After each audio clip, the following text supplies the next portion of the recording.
যশোরে প্রকাশ্যে স্ত্রীকে নিয়ে দুই স্বামীর টানাহেঁচড়ার ঘটনায় আটক দুইজনের জামিন মঞ্জুর করেছে আদালত।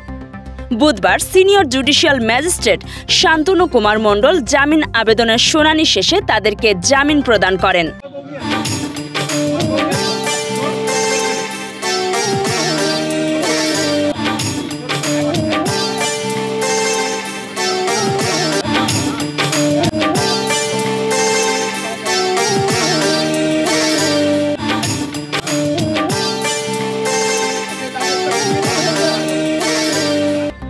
এর আগে যশোর কোতোয়ালি থানায় মঙ্গলবার দুপুরে নাটকীয় পরিস্থিতির সৃষ্টি হয়।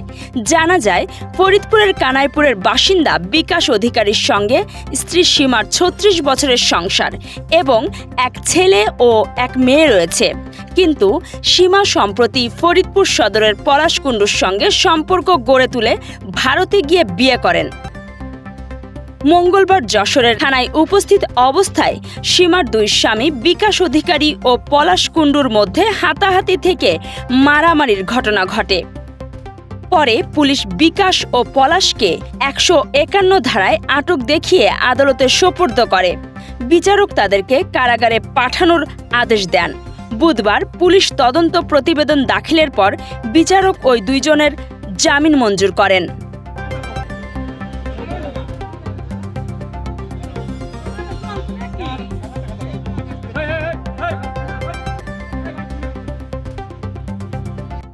দুজনেই এক রাত জেল খাটলেন সীমার জন্য। জেল থেকে বেরিয়ে সীমাকে পাবে কে, বিকাশ না পলাশ? আলোড়ন ফেলা এ ঘটনার পর এখন সকলেই দেখার অপেক্ষায় রয়েছেন এই সীমা হয় কার।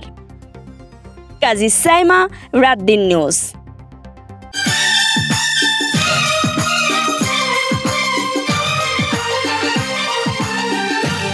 দেশ বিদেশের খবর সবার আগে জানতে ভিজিট করুন ratdennews.net।